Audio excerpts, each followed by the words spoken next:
I've always been the responsible one. The one who got good grades, who worked hard, who saved her money. The one who did what she was told, who never talked back, who followed the rules. The one who moved out at 18 to attend college on a scholarship, who graduated with honors, who landed a corporate job right out of school. The one who sends money home every month to help with the bills. And then there's Sarah. Sarah, who dropped out of high school because she was too creative for that prison. Sarah, who has had more boyfriends than I've had job interviews. Sarah, who got pregnant at 19 and then again at 21 with 2 different guys. Sarah, who moves back home whenever things get tough, which is approximately every 8 to 14 months. Sarah, who mom and dad have always doted on because she needs more support, or she's just finding her way, or she's the artistic one. I used to think it was my imagination, this favoritism. As kids, we'd both spill milk at the dinner table, but Sarah would get gentle reassurances while I'd be handed paper towels and told to be more careful. We'd both bring home artwork from school, but Sarah's would be displayed prominently on the refrigerator while mine would end up in a drawer somewhere. When report card time came around, my straight A's were met with a perfunctory, "good job," while Sarah's string of C's and D's sparked a family discussion about how the education system fails creative minds. When I left for college, I thought things might change. Distance has a way of clarifying relationships, and I hoped my parents would begin to see me more clearly, to appreciate the stability I brought to the family, to recognize the ways I'd always tried to make them proud. But if anything, the gap between how they treated Sarah and me only widened. Every phone call home inevitably turned into a Sarah update. "Your sister's trying something new," Mom would say, her voice brimming with the kind of enthusiasm she never seemed to muster for my career promotions or apartment upgrades. "She's taking pottery classes," or "she's dating this wonderful musician," or "she's thinking about starting a small business selling homemade candles." Never mind that none of these ventures lasted more than a month. Never mind that I was the one who sent money home every time the roof needed fixing, or when Dad's car broke down, or when the property taxes went up.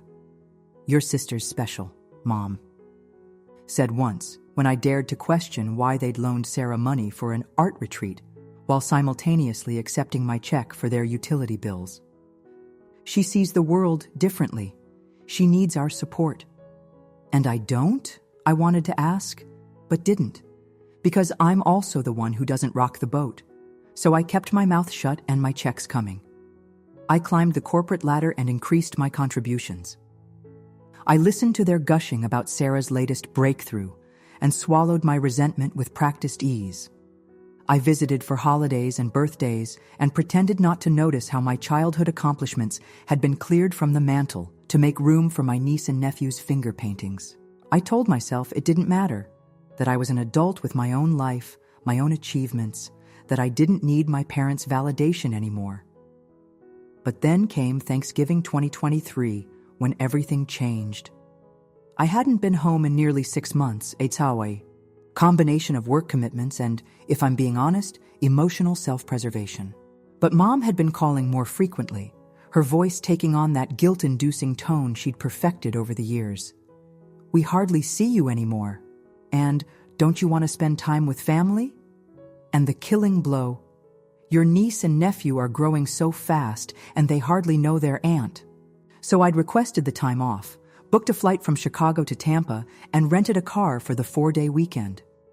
I'd even brought expensive gifts for everyone, a silk scarf for Mom, premium golf balls for Dad, and educational tablets for the kids that I definitely couldn't afford, but bought anyway, because I wanted to be the cool aunt for once.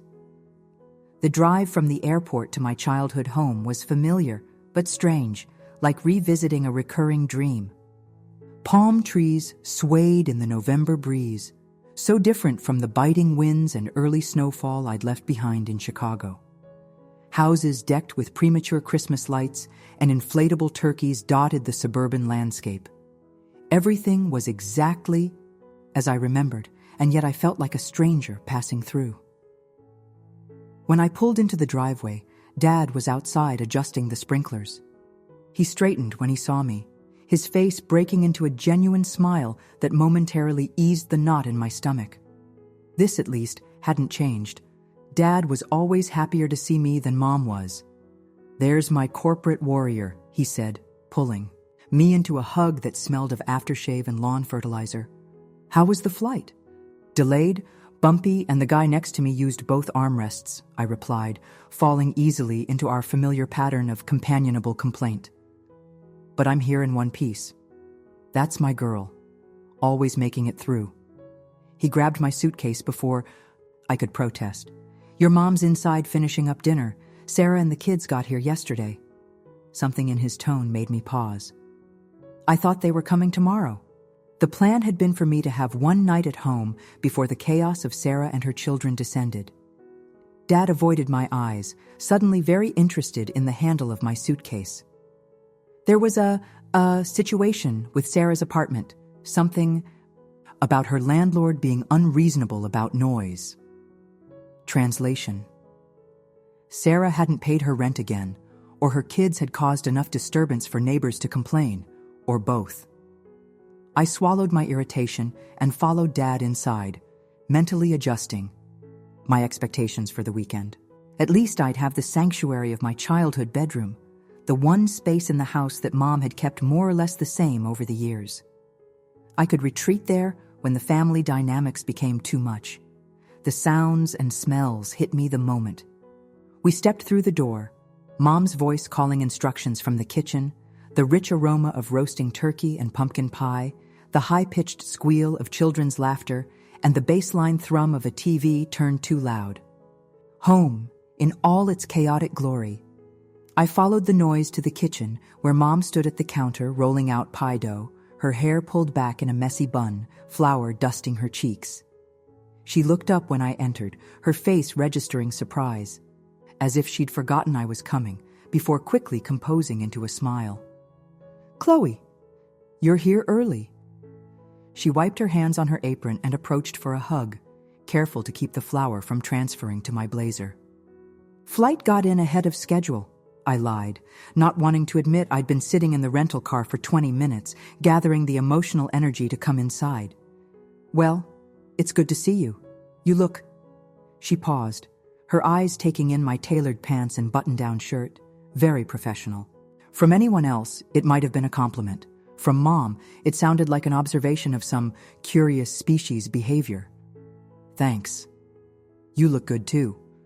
Where's—" Before I could finish my question, a tornado of limbs and laughter burst into the kitchen in the form of my 7-year-old niece Emma and 5-year-old nephew Jackson, followed by their mother, my sister Sarah. "Auntie Chloe," Emma launched herself at my legs with unexpected force, nearly toppling me. Jackson, not to be outdone, circled around and attacked from the other side. "Careful, you two," Sarah said without much conviction. "Aunt Chloe isn't used to roughhousing like we are." I looked up from the children to my sister, and the contrast between us couldn't have been more stark. While I stood in my pressed clothes and sensible heels, Sarah was barefoot in ripped jeans and an oversized t-shirt splattered with what might have been paint or possibly spaghetti sauce. Her hair was thrown into a messy topknot, and she wore no makeup except for remnants of yesterday's eyeliner. And yet, she looked completely at ease, a quality I'd always envied. "Hey, sis," she said, offering a lazy wave. "Didn't know you were getting in so early. The kids have taken over the living room with their pillow fort, so watch your step." "I texted Mom my arrival time yesterday," I said, then immediately wished I hadn't when I saw Mom and Sarah exchange a glance. "I must have missed it," Mom said, turning back to her pie. "Things have been a little hectic around here." I extricated myself from the children and reached into my bag. "I brought presents," I announced, pulling out the wrapped tablets. Emma and Jackson's eyes widened with predictable delight, momentarily distracting from the tension. "Wow, fancy," Sarah commented as the kids tore into the packages. "Someone's doing well for herself." The undercurrent in her voice was clear, an implication that I was showing off, that my gifts were an attempt to buy affection. It stung, especially given how many extra hours I'd worked to afford them. They're educational, I explained, perhaps too defensively. They have reading games and math puzzles and— That's thoughtful, Chloe, Dad interrupted, having appeared in the doorway. Kids, what do you say to your aunt? Thank you, they chorused, already absorbed in turning the devices on. Batteries low, Jackson announced with disappointment. That's okay, Bud, Dad said. We can charge them in Grandma and Grandpa's room. I frowned. We can charge them in my old room. I'll just take my suitcase up and— Another loaded glance between my parents. My stomach clenched. About that, Mom began, wiping her hands again, though they were already clean. We've had to do a bit of rearranging since Sarah and the kids are staying for a while. A while? I echoed. How long is a while? Mom looked to Sarah, who suddenly became very interested in picking at her nail polish. Sarah's lease ended, Dad supplied when neither woman spoke.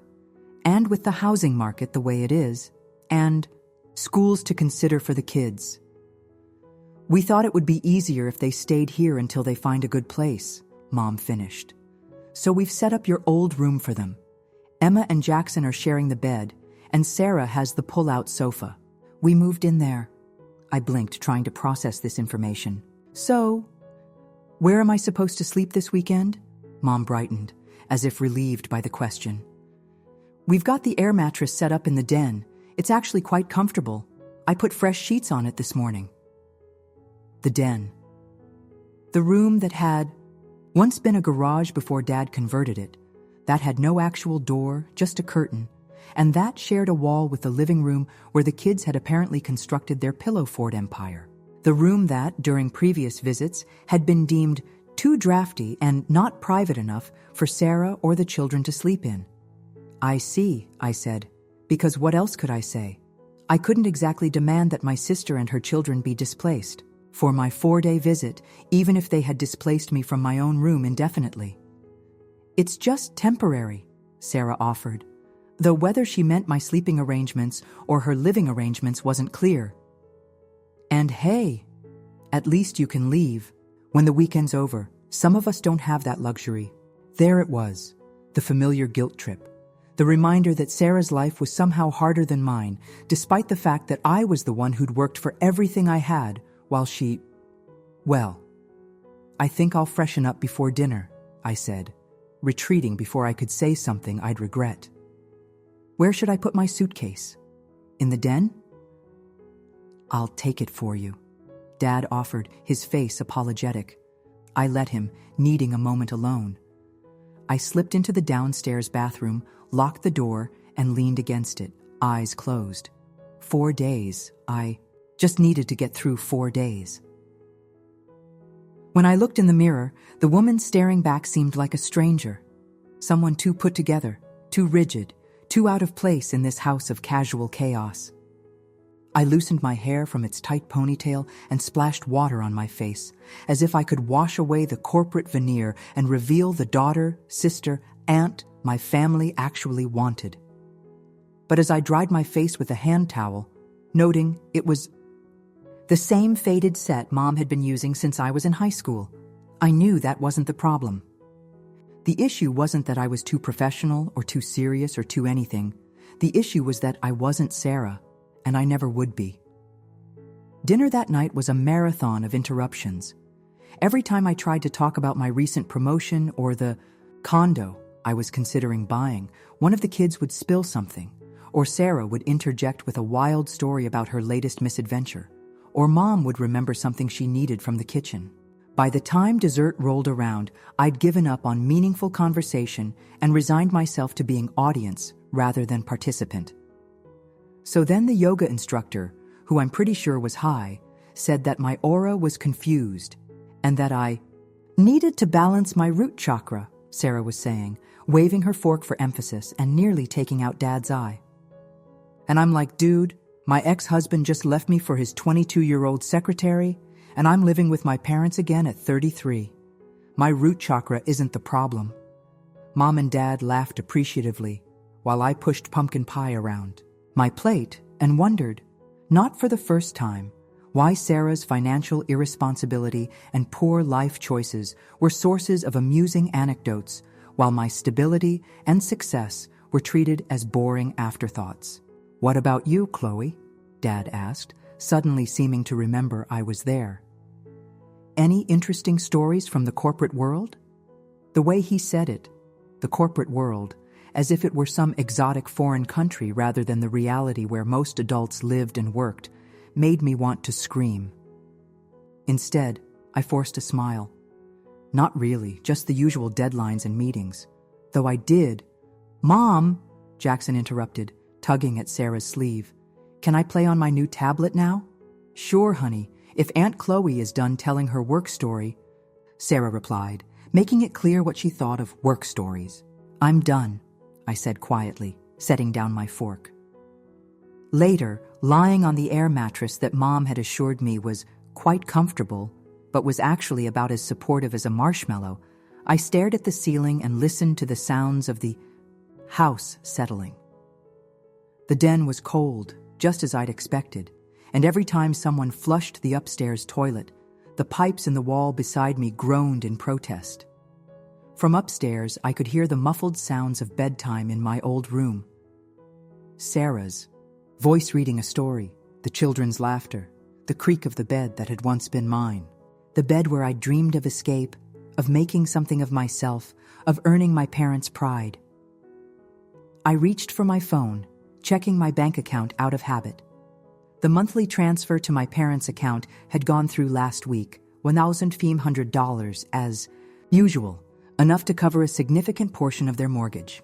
I'd been making these transfers for 5 years now, ever since Dad's construction business had started struggling and Mom's part-time job at the library wasn't enough to make ends meet. 5 years, $18,000 a year, $90,000 total. Enough for a down payment on a house, or to pay off my student loans, or to take that international vacation I'd been putting off for someday. But instead, it had gone to keeping my parents afloat while they converted my childhood bedroom into a permanent residence for my sister and her kids. While they continued to treat my achievements as unremarkable and my presence as an afterthought. Something twisted in my chest, a feeling that had been building for years, but that I'd always suppressed. A feeling that, in the chilly semi-darkness of the den, with the weight of the day's revelations pressing down on me, I finally allowed myself to name. Resentment. I was tired of being taken for granted, tired of being the responsible one, the reliable one, the one who gave and gave and gave without recognition or appreciation. Tired of watching Sarah receive endless support and validation for simply existing while I killed myself trying to earn a fraction of the same.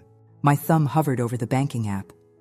It would be so easy to cancel the automatic transfers, to keep my hard-earned money for myself, to force my parents to finally have the conversation with Sarah that they'd been avoiding for years, the one about responsibility and consequences and not expecting others to clean up your messes indefinitely.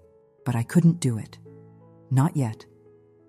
Because I was still the good daughter, the dutiful daughter, the one who didn't rock the boat. I put my phone away and pulled the thin blanket up to my chin, shivering against the draft. 4 days, I reminded myself. Just get through 4 days. Little did I know that these 4 days would change everything. The next morning, I woke to the unmistakable sensation of being watched. I opened my eyes to find Emma and Jackson standing at the foot of my air mattress, staring at me with the unnerving intensity unique to children. "Aunt Chloe," Emma whispered loudly, though there was no one sleeping to disturb. "Are you awake?" "I am now," I mumbled, pushing myself up and wincing at the stiffness in my back. The air mattress had deflated overnight, leaving me essentially sleeping on the floor. "What time is it?" 6:30, Jackson announced proudly. "We've been up for hours." It felt like minutes since I'd finally fallen asleep around 2 after tossing and turning for most of the night, replaying the conversations from dinner and imagining alternate versions where I actually spoke my mind. "Is anyone else up?" I asked, knowing the answer before they shook their heads in unison. Mom says we need to let Grandma and Grandpa sleep in, Emma explained. But she's sleeping too, and we're bored. Of course, Sarah was still asleep. Of course. She expected her children to entertain themselves at the crack of dawn. And of course they had decided that waking me was the best solution to their boredom. Can we play with our tablets? Jackson asked, bouncing slightly on his toes. We left them charging in Grandma's room.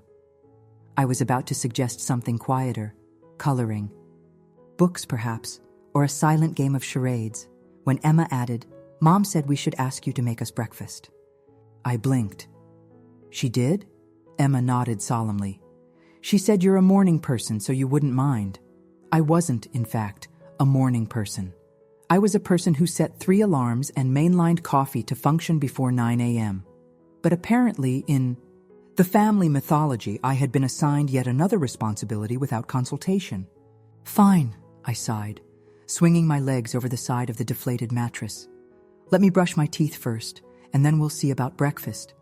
20 minutes later, I was in the kitchen making pancakes while the kids sat at the table playing on their tablets, which I had retrieved from my parents' room, tiptoeing past their closed door. I'd searched for coffee, but found the canister, empty, with a note in my mother's handwriting, pick up more coffee. Not even a please. I was mixing batter with perhaps more vigor than necessary when Sarah appeared, yawning dramatically and dressed in what appeared to be one of Dad's old t-shirts. You're a lifesaver, she said, sliding onto a chair and reaching for a piece of banana I'd sliced for the pancakes. The kids are impossible in the morning. It's no problem, I lied, pouring batter onto the griddle. Though I'm surprised Mom and Dad aren't up yet. They used to be early risers, Sarah snorted. Not anymore, not since they started having to chase these 2 monsters around all day. She ruffled Jackson's hair affectionately. Pretty sure they're exhausted. I flipped a pancake with a sharp flick of my wrist. It must be challenging for them, taking on childcare at their age. They love it, Sarah dismissed, picking at her. Nail polish again. A nervous habit from childhood that apparently hadn't changed. Besides, it's not like they have busy careers or anything. Dad's semi-retired, and Mom only works part-time. Dad's semi-retired because his knees can't handle construction work anymore, I pointed out. Not because he wanted to provide free daycare. Sarah's eyes narrowed slightly. What are you saying? That my kids are a burden? No, I backpedaled, not wanting to start a fight before 7 a.m. Just that it's a lot of energy for people in their 60s. Well, we don't really have a choice, do we? Daycare costs more than rent these days, and it's not like their dad is helping. Her voice took on the bitter edge it always did when referencing her ex-husband, Brad. Some of us don't have the luxury of high-paying corporate jobs where we can afford to live alone and do whatever we want. I handed her a plate of pancakes, biting back the retort that she'd had plenty of choices along the way. Choices about education, about careers, about partners, about finances that had led her to this point. Choices that were very different from the ones I'd made. I know things are hard, I said instead, serving the kids their breakfast. I'm just concerned about Mom and Dad taking on too much. They're fine, Sarah insisted. Stop worrying so much. That's your problem, Chloe. You always think the worst. No, I thought as I turned back to the stove.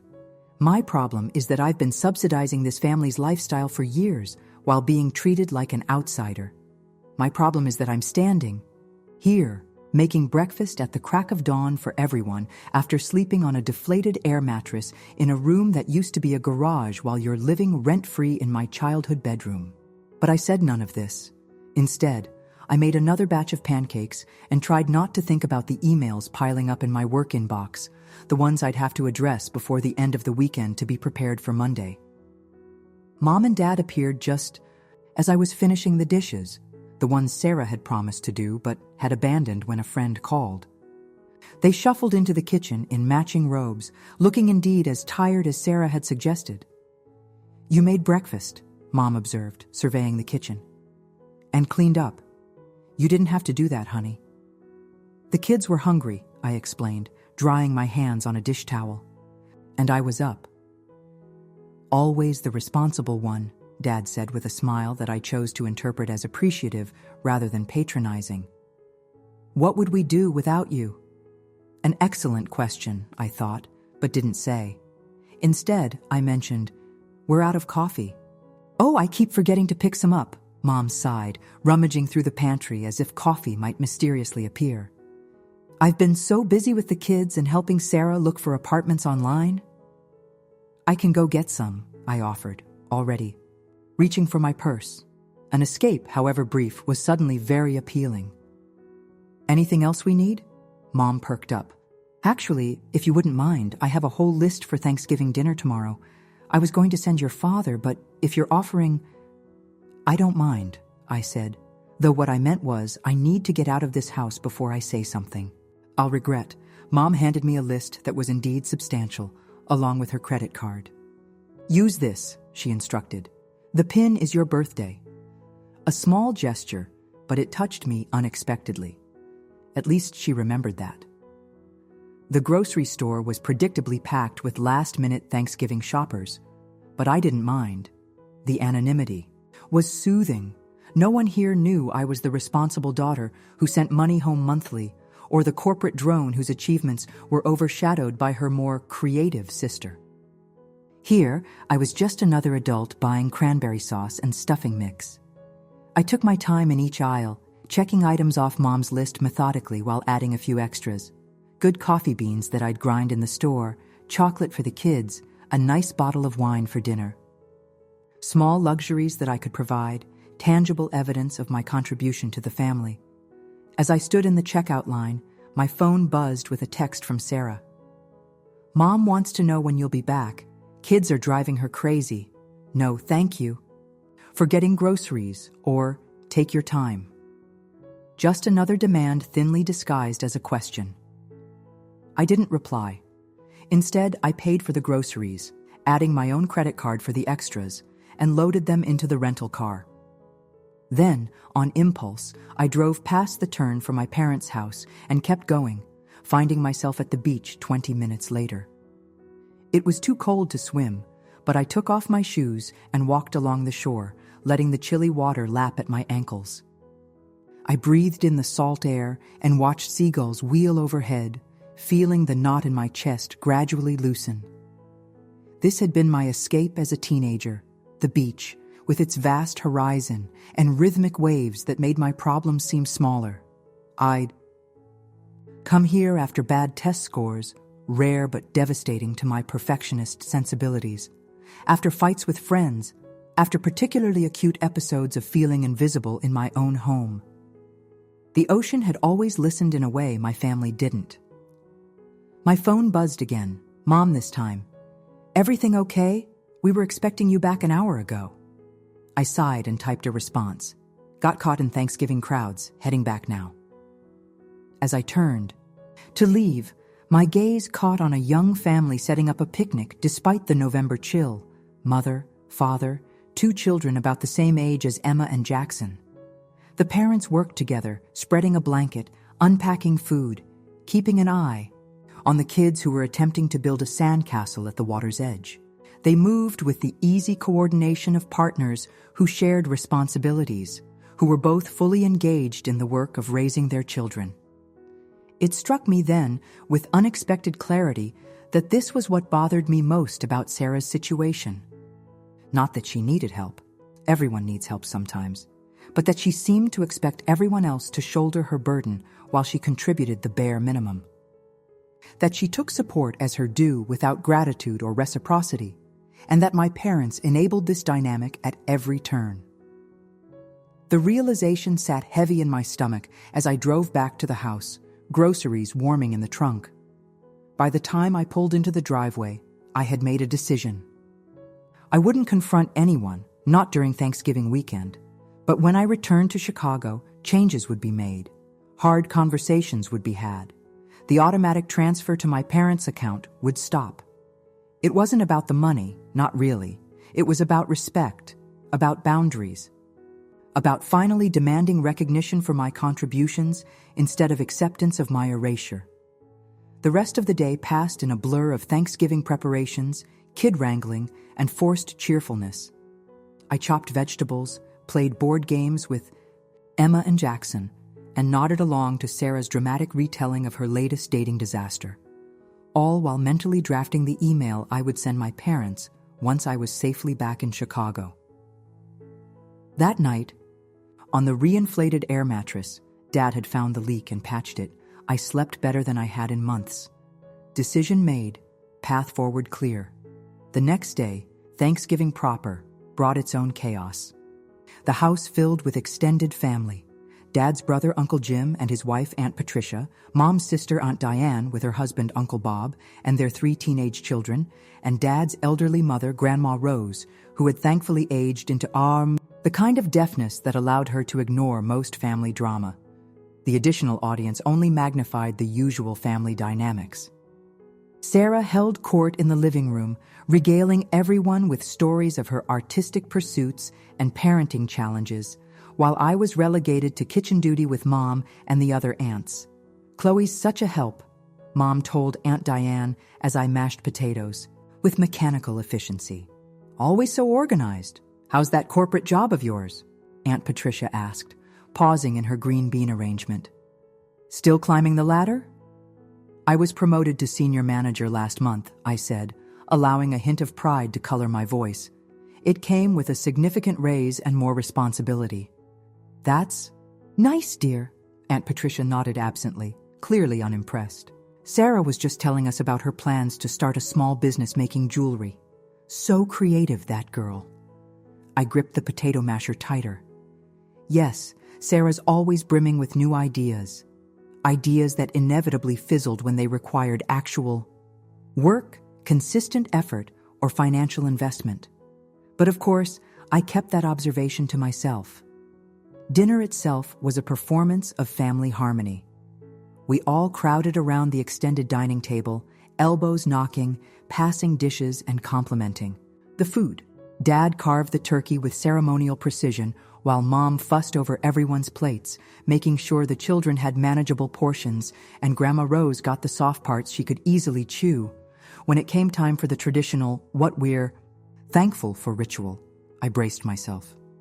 Year after year, I'd listened to my family express gratitude for things I had directly or indirectly provided. The roof over their heads, the reliable car, the stability that came from knowing the mortgage would be paid. Yet my contribution was never acknowledged explicitly. "I'm thankful for this beautiful family," Dad began predictably, raising his glass. "For the love and support we give each other through good times and bad." Mom was next. "I'm thankful for our health, for this home, and especially for my beautiful grandchildren who bring such joy to our lives." She beamed at Emma and Jackson, who were more interested in their mashed potato mountains than the adult conversation. Around the table it went. Uncle Jim was thankful for his new retirement. Aunt Patricia for their recent cruise to Alaska. The teenagers mumbled vague appreciation for stuff and family, I guess, with the reluctance typical of their age. Then came Sarah's turn. She sat up straighter, tossing her hair back in a gesture I recognized from childhood, her center of attention. "Pose. I'm thankful for second chances," she said, her voice taking on the emotional quaver she used when she wanted to ensure no one would challenge her. "For parents who support me unconditionally, who opened their home to me and my children when we had nowhere else to go, for family who understands that sometimes life doesn't go as planned." Murmurs of approval circled the table. Mom dabbed at her eyes. Dad reached over to squeeze Sarah's hand. "And I'm especially thankful," Sarah continued, her eyes sliding to mine with what might have been sincerity or might have been performance. With Sarah, it was always hard to tell. "For my sister Chloe, who's always been the stable one, the strong one, the one we can count on." All eyes turned to me, expectant. It was my turn.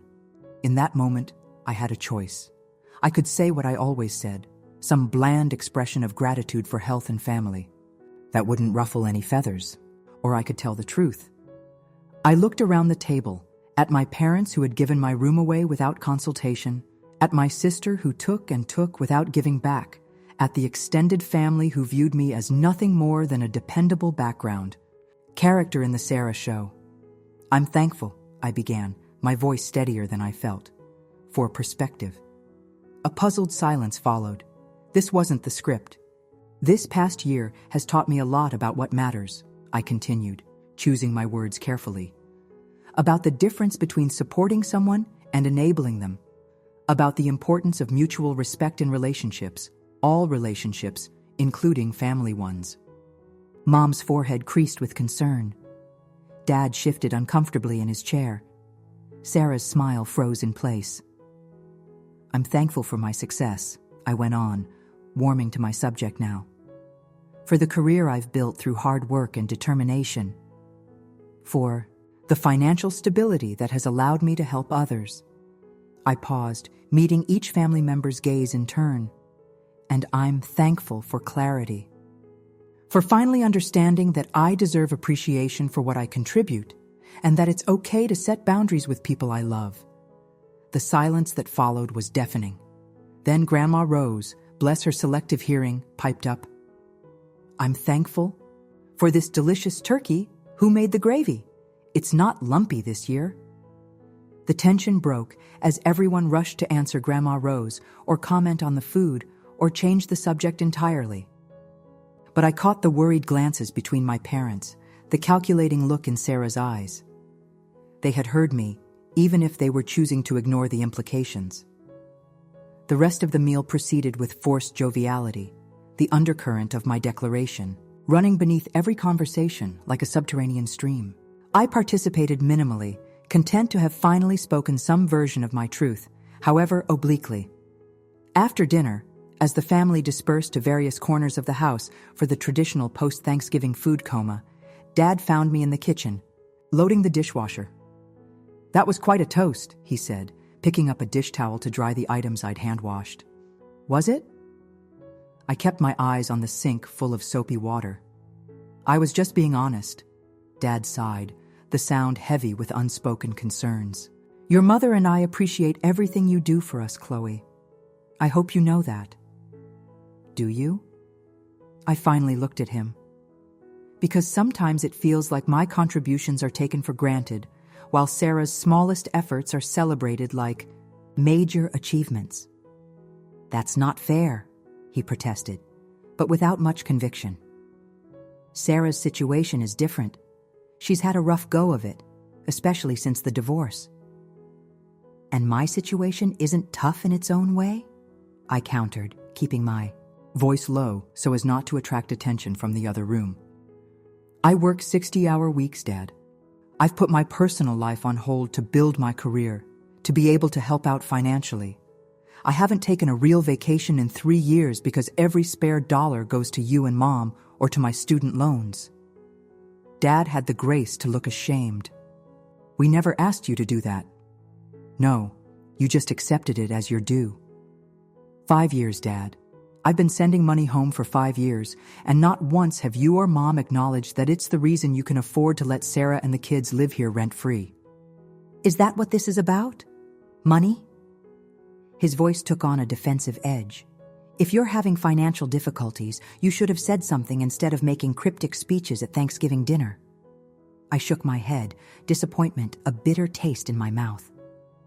It's not about the money. It's about recognition, appreciation. It's about the fact that my childhood bedroom is now Sarah's permanent residence, but no one bothered to discuss it with me first. It's about the fact that I'm expected to sleep on an air mattress in a room without a door, while simultaneously being the family ATM. Now you're being dramatic, Dad said, falling back on the familiar dismissal he'd used throughout my childhood whenever I expressed emotions too forcefully for his comfort. It's just a room. No, it's a symbol, I corrected him, setting the last pot on the drying rack with perhaps more force than necessary. It's a symbol of how this family operates, of who matters and who doesn't. Dad opened his mouth to respond, but was interrupted by Mom calling from the living room, asking him to help Grandma Rose find her glasses. He hesitated, torn between finishing our conversation and responding to the summons. Go, I said, drying my hands. We can talk about this later. But we both knew we wouldn't. That wasn't how the Mitchell family handled conflict. We sidestepped, we postponed, we pretended until the problem went away or was buried under newer concerns. Except this time, I was determined the problem wouldn't go away, because I was the problem, or rather, my continued willingness to be taken advantage of was. Later that night, after the extended family had departed and the house had settled into post-feast quiet, I sat on the air mattress with my laptop, finalizing the email I would send to my parents after returning to Chicago. It was straightforward but firm. I would be stopping the monthly transfers to their account, effective immediately. I would send one final payment in December, giving them time to adjust their budget. After that, they would need to find another solution to their financial situation, one that potentially involved Sarah contributing to the household expenses. I had just saved the draft when a soft knock on the wall beside the den's entrance made me look up. Sarah stood there, wrapped in what I recognized as Dad's old college sweatshirt, her face scrubbed clean of makeup and looking younger than her 33 years. "Hey," she said, leaning against the doorframe. "Kids are finally asleep. Mind if I join you?" I closed my laptop, shrugging non-committally. Sarah took this as invitation enough and settled cross-legged at the foot of the air mattress, causing it to sink alarmingly on one side. "So," she began, picking at a loose thread on the sweatshirt sleeve, "that was some speech at dinner." It wasn't a speech, just my turn to say what I'm thankful for. "Come on, Chloe. We both know what that was." She looked up at me, her expression uncharacteristically serious. "You're pissed." I considered denying it, falling back on the polite fiction that had governed our relationship for years. But what was the point?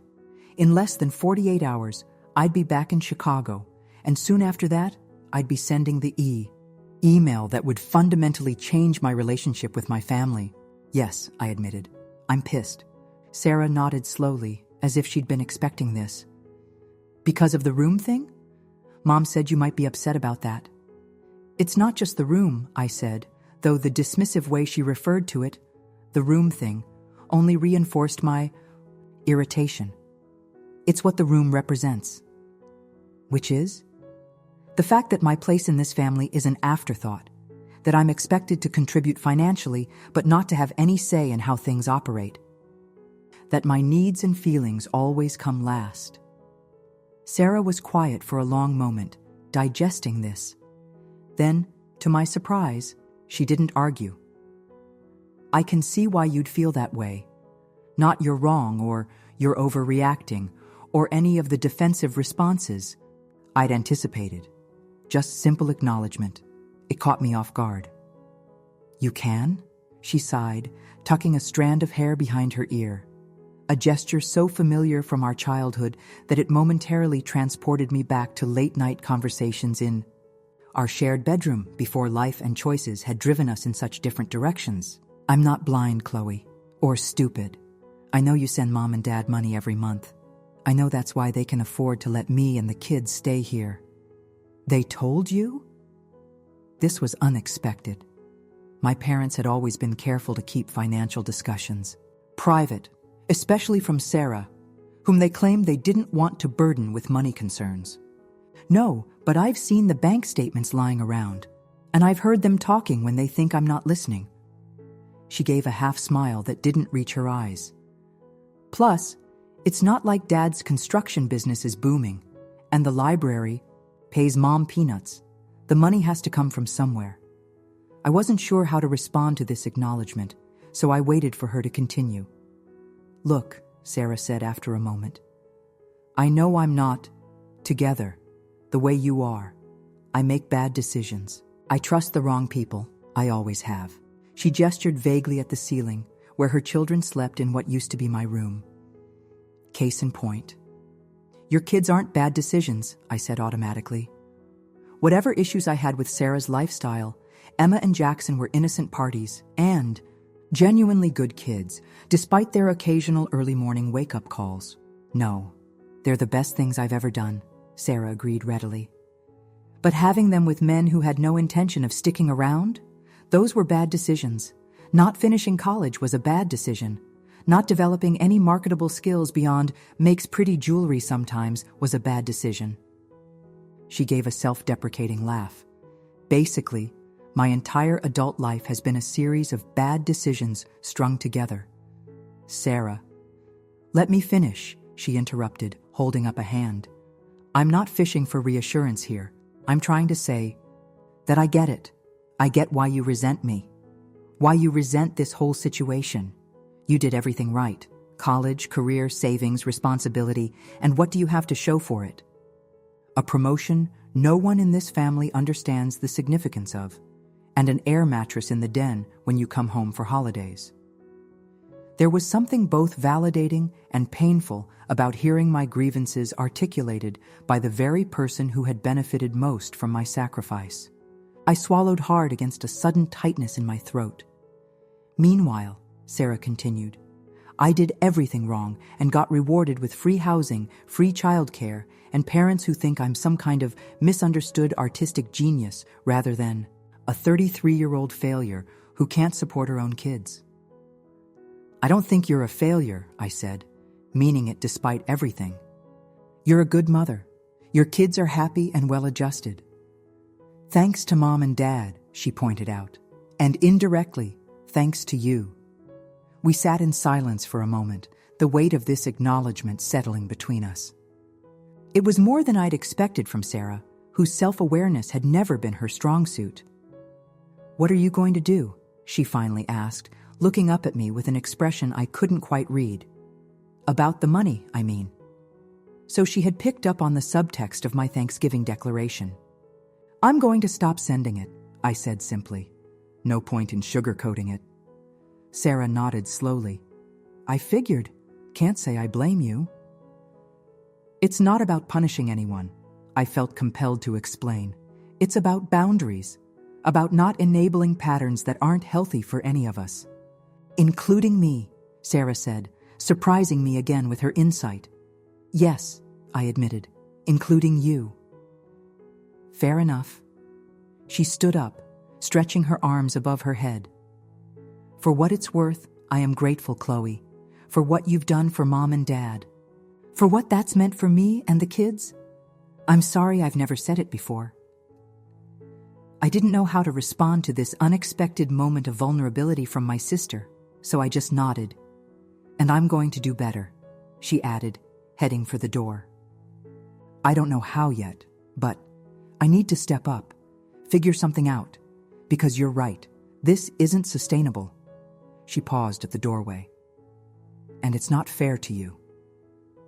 After she left, I sat in the darkened den, turning our conversation over in my mind.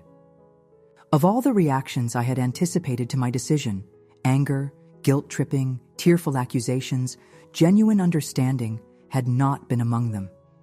Especially not from Sarah. It didn't change my plan. The automatic transfers would still stop. But somehow, knowing that at least my sister recognized the inequality of our family dynamic made the decision feel less like a rebellion and more like a necessary correction. The remaining 2 days of my visit passed in a strained state of artificial normalcy. No one referenced my Thanksgiving declaration or the conversation with Sarah. We went through the motions of family togetherness, a movie outing with the kids, a game night, the traditional leftover turkey sandwiches, with surface-level pleasantries that barely concealed the undercurrents of tension. When Sunday arrived and it was time for me to head to the airport, Dad insisted on driving me, despite my protests that the rental car needed to be returned anyway. I suspected he wanted a private opportunity to address what had transpired, without Mom or Sarah as witnesses. Sure enough, once we were alone in the car, he cleared his throat in the way he always did before difficult conversations. Your mother and I have been talking, he began, eyes fixed on the road ahead. About your concerns. I stayed silent, waiting for him to continue. We want you to know that we do appreciate everything you've done for us, Chloe. The financial help has been, well, it's been crucial, if I'm being honest. We couldn't have kept the house without it. It was the closest he'd ever come to acknowledging the true extent of my contribution to the family's stability, but it still felt like too little, too late. I know, I said simply. And we understand if you need to. Adjust your assistance. With your new condo plans and everything, we don't expect you to support us forever. It wasn't quite the point. The issue wasn't that I needed to stop sending money, but that I was choosing to stop because of how I'd been treated. But I decided to accept the partial understanding rather than push for a more complete reckoning. I appreciate that, Dad. We'll figure something out, he continued, his knuckles whitening slightly on the steering wheel. Maybe it's time Sarah started contributing. She's been talking about getting a job at the mall. Not exactly a career, but it's something. I nodded, surprised that Sarah had apparently already begun acting on her late-night promises. That would be good for her self-esteem, if nothing else. And about the room? Dad hesitated, clearly uncomfortable. We should have talked to you before making it permanent. It was thoughtless. Yes, it was, I agreed, not making it easier for him. He'd had decades of making things easier for Sarah. He could handle a little discomfort from me. Your mother suggested we could clean out the sewing room upstairs, make that a proper guest room for when you visit. It's small, but it has a door at least. He glanced at me quickly before returning his eyes to the road. If you're planning to visit again, that is. There was a question in his voice, a hint of worry that I might cut ties completely. And despite everything, despite the resentment and hurt that had built up over years, the thought of severing my connection to my family entirely made my chest constrict painfully. I'll visit, I assured him. Just maybe not for a while. I need some time. Dad nodded, relief evident in the slight relaxation of his shoulders. We understand. The rest of the drive passed in more comfortable silence. When we arrived at the airport, Dad helped me with my suitcase and then, unexpectedly, pulled me into a tight hug. We're proud of you, Chloe, he said gruffly into my hair. Maybe we don't show it the way we should, but we are. I returned the hug, trying to remember the last time he'd said those words to me. Had it been high school graduation? College? Never? Thanks, Dad, I managed, my voice thick with emotions I didn't fully understand. A complicated mix of resentment, love, hurt, and cautious hope that perhaps, just perhaps, things could change. As I watched him drive away, I felt lighter than I had in years. The decision was made, the path forward clear. Whatever happened with my family from this point on, it would be on new terms. Terms that included respect for my contributions, recognition of my worth, and boundaries that protected my well-being. The key, flight back to Chicago, was mercifully uneventful. I spent most of it reviewing work emails and finalizing the draft I'd written to my parents. By the time the plane touched down at O'Hare, I felt prepared for what would come next. Back in my apartment, my space, my sanctuary, I took a hot shower, washing away the emotional residue of the weekend. Then, wrapped in my most comfortable robe, I opened my laptop and sent the email I'd been crafting in my mind since Thanksgiving night. It was clear, kind, but firm and non-negotiable. I explained that I would be stopping the monthly transfers after December, outlined my reasons without accusations or blame, and expressed hope that our relationship could continue to evolve in healthier directions. I ended by affirming my love for them and my commitment to being part of the family, just not part of their financial planning anymore. After hitting send, I expected to feel anxiety or uncertainty. Instead, I felt a profound sense of peace. Whatever happened next, I had honored my own needs and worth. I had finally stopped being the good daughter at the expense of being a whole person. The response came sooner than I expected, an email from Mom the very next morning. I braced myself as I opened it, prepared for guilt trips or emotional manipulation or angry accusations. Instead, I found understanding, sadness, yes, and concern about how they would manage, but also genuine acknowledgement of my feelings and reasons. We've taken you for granted, Mom wrote. We didn't mean to, but intentions don't change impact.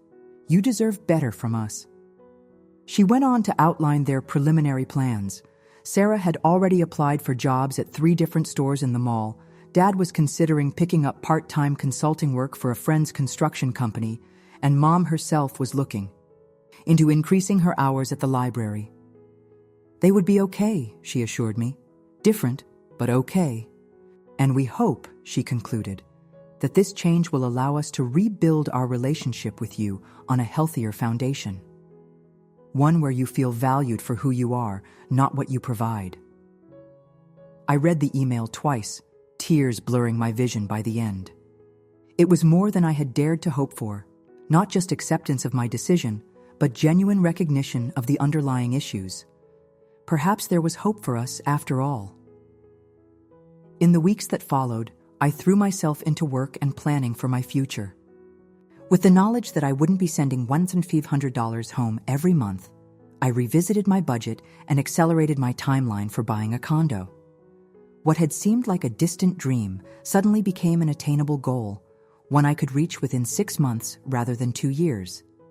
I also began dating again, something I'd put on hold due to financial constraints and the emotional energy consumed by family dynamics. Nothing serious, just coffee or dinner with interesting men from the dating app I'd downloaded on a whim. It felt good to engage with people who saw me clearly, who found my career impressive rather than boring, who asked questions about my interests and opinions rather than treating me as a supporting character in their own life story. Christmas came and went. I didn't go home, choosing instead to accept an invitation from a college friend for a ski weekend in Colorado. It was the first holiday I'd spent away from my family, and while there was a twinge of guilt, it was overshadowed by the joy of doing something purely for myself, of skiing down snow-covered slopes with no responsibility beyond enjoying the moment. I sent presents home, thoughtful but not extravagant, purchased with care rather than obligation. I called on Christmas Day and spoke to everyone, including Emma and Jackson, who excitedly told me about the business they had started, selling hand-painted rocks to neighbors.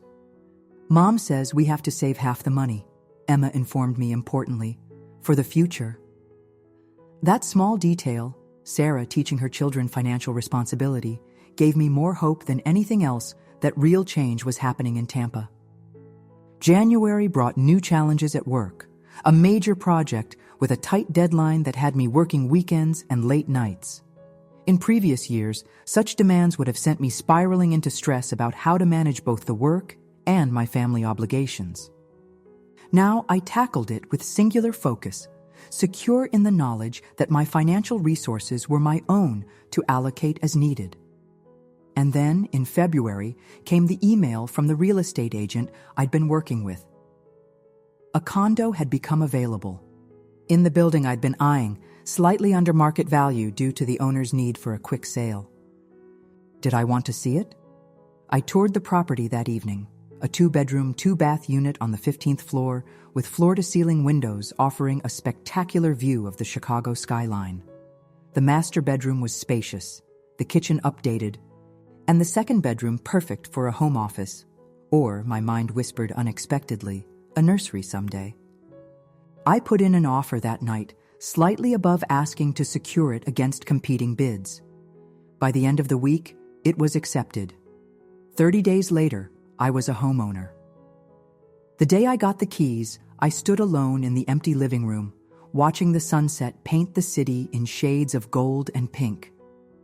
I thought about the journey that had brought me here, the years of sacrifice, the Thanksgiving confrontation, the painful but necessary renegotiation of family relationships.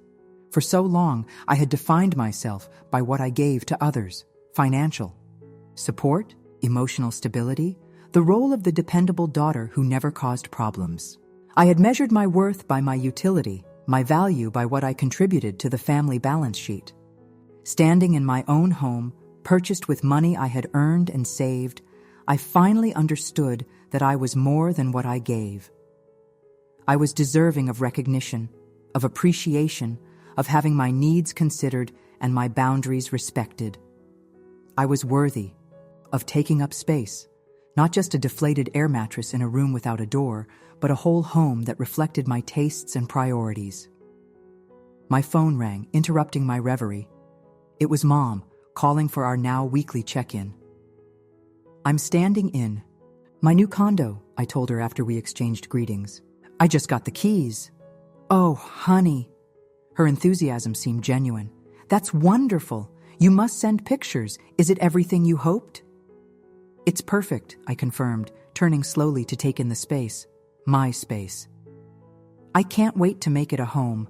We're so proud of you, Mom said, echoing Dad's airport declaration from months before. But this time, it didn't feel like too little, too late. It felt like the beginning of something new, a relationship where pride and recognition weren't contingent on what I provided, but freely given for who I was. Thanks, Mom. I smiled, though she couldn't see it. How are things there? She launched into updates. Sarah had been promoted to assistant manager at the clothing store where she'd been working. The kids were thriving in their after-school program, and Dad's consulting work was picking up. They were managing, she assured me. Not without challenges, but managing. And we've been thinking, she added hesitantly. Maybe this summer, if you're open to it, we could visit? See your new place? It would be just your father and me. Sarah needs to save her vacation days, and the kids have camp. The invitation surprised me, not because it was unwelcome, but because it represented such a shift from our previous dynamic. They wanted to enter my space, to see the life I'd built, rather than expecting me to return to theirs. It was a small thing, perhaps, but it felt significant. I'd like that, I said, meaning it. There's a great guest room. The second bedroom would have to do double duty until then, but that was okay. Boundaries didn't mean walls. After we hung up, I walked through the empty rooms again, imagining how I would furnish them, what colors I would paint the walls, how it would feel to wake up here every morning in a space that was entirely my own. My phone buzzed with a text from Sarah. Mom says you're officially a homeowner. Congrats, sis, proud of you. The kids want to know if they can visit someday and have a sleepover with cool Aunt Chloe in her fancy sky house. I smiled at the screen, typing back, absolutely, once I have actual furniture. 3 dots appeared, then, deal. Also, wanted you to know, started a savings account. Small, but growing. Not asking Mom and Dad for help anymore. It feels good. I stared at the message, a lump forming in my throat. Progress wasn't always linear, and family relationships were never simple. But this felt like real change, not just in Sarah's actions, but in her understanding of why those actions mattered. Proud of you too, I texted back. Setting my phone down, I walked to the windows and pressed my palm against the cool glass. Below, the city pulsed with life. Millions of people navigating their own complex relationships, setting their own boundaries, determining their own worth. I had spent so many years feeling overlooked, undervalued, taken for granted. Now, standing in my own home, looking out at a vista that belonged to me in the sense that I had earned the right to wake up to it every day, I realized something profound. I had never needed my family to see my value in order for that value to exist. I had always been worthy of respect, of consideration, of having my needs met. The journey hadn't been about making them recognize this truth. It had been about me recognizing it myself. The sun had set fully now, the city transformed into a glittering tapestry of lights. I turned away from the window and faced my empty living room, a blank canvas waiting to be filled with the life I chose to create. For the first time in as long as I could remember, I felt neither resentment nor obligation when I thought of my family. Instead, I felt the possibility of something new, a relationship based on mutual respect rather than unbalanced giving, on genuine affection rather than entitled expectation. I didn't know what that relationship would look like exactly, how it would evolve, what challenges we would face in maintaining the new boundaries I'd established. But I knew this. Whatever came next, I would face it as a whole person, not just the responsible daughter, the reliable sister, the dutiful caretaker. Would face it as Chloe, a woman who had finally learned that taking care of herself wasn't selfish, but necessary. That setting boundaries wasn't cruel, but kind. That claiming her space and her worth wasn't an act of rebellion, but of self-respect. And in that moment, standing alone in an empty apartment filled with possibility, I felt something I hadn't experienced in relation to my family for a very long time. Hope. Not hope that they would change completely or that our past patterns would vanish overnight, but hope that we could build something healthier, more balanced, more authentic. Hope that I could love them without losing myself in the process. As twilight deepened into night, I made a silent promise to myself. I would never again allow my sense of responsibility to overshadow my right to be seen and valued. I would never again confuse sacrifice with love or obligation with connection. I had paid enough bills, financial and emotional, to last a lifetime. From now on, I would invest in my own happiness with the same dedication I had once given to supporting others. And in doing so, perhaps I would finally teach my family the lesson they most needed to learn.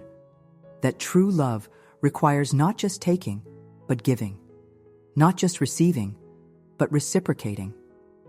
Not just assuming, but acknowledging. It was a lesson long overdue. But as I closed the door to my new home and turned my key in my lock, securing my space, I knew it was a lesson worth teaching, even if it had taken 32 years of my life to find the courage to begin.